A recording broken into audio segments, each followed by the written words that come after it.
common belief is that because you see this main stream going all the way out there, it's not reaching this area in the middle.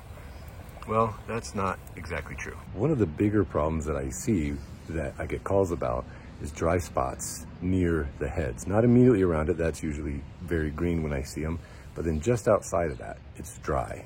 So why does that happen? Well, most of the time, it's because they've been adjusted incorrectly. I know what I just said, and I want to add, other reason why you get those green rings, those bright green donuts right around sprinkler heads, and then a little deadness, and then green outside of that, is also because the heads may be buried too deep and they're not popping up high enough. Another reason is that the grass is too tall, or the heads are kind of crooked off to one side. So there's another couple of reasons why you might get that green ring, that green donut right around a sprinkler head and have it dry on the outside. So as you can see here, you've got a nice rotor head shooting out a stream. And so I get a lot of calls saying, well, this area in the middle here is not getting water at all, so we need to adjust it. And it's true, you can see the stream right here really well. But what you can see right now is actually you have a nice misting going underneath here. The longest part, the furthest reach, does look like it has larger droplets, and it does. But there's a reason for that.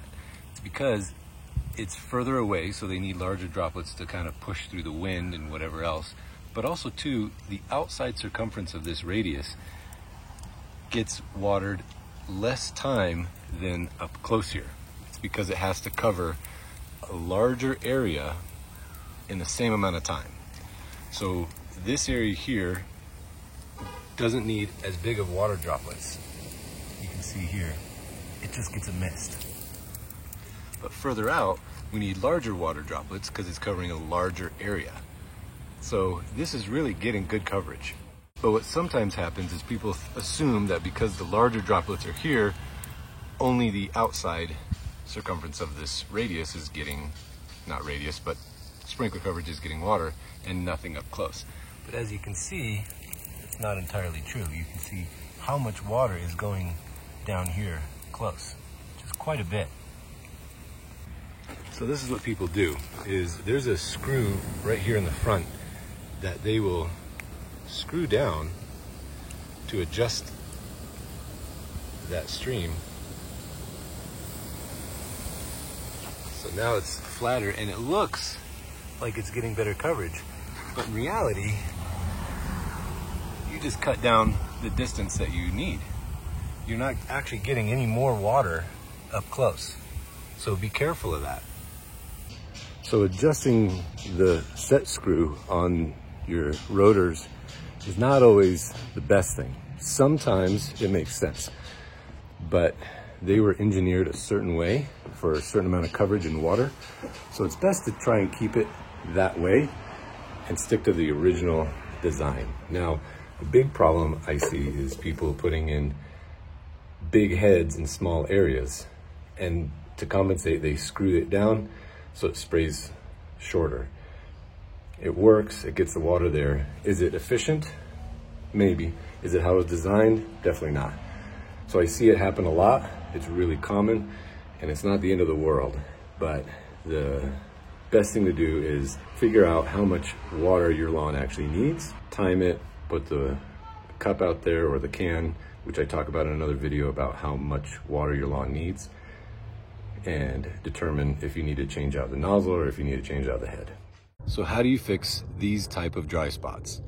Well, the first thing to do is make sure that your lawn is mowed to the right height and it's not too high around the sprinkler heads. A lot of times when we mow, we avoid the sprinkler heads, or they're a little set down, and so we mow and the grass is actually a little longer right there. So you might have to trim around those. The next thing to do is maybe raise those sprinkler heads up. You can do that by digging them up and adding a riser, or lifting them up from the funny pipe or the swing pipe. Or you can sometimes just take the whole sprinkler head off, untwist it, add the riser and put it back down. So I'll have that instructions on how to do that it's pretty simple in another video. So mow the lawn at the right height. You might have to raise the sprinkler head. And also, you might have to check the nozzle. Make sure it's the right nozzle for the right area. And that set screw, check that set screw as well. That could be screwed down too far, and then you're not getting that even engineered pattern that the manufacturer wants to have. The other thing is make sure those heads are level, because sometimes they're leaning one way, and so it's shooting down into the ground on one side and shooting way up on the opposite side. So make sure that your heads are level as well. That's great. You can see the nice rain curtain coming down on the grass here.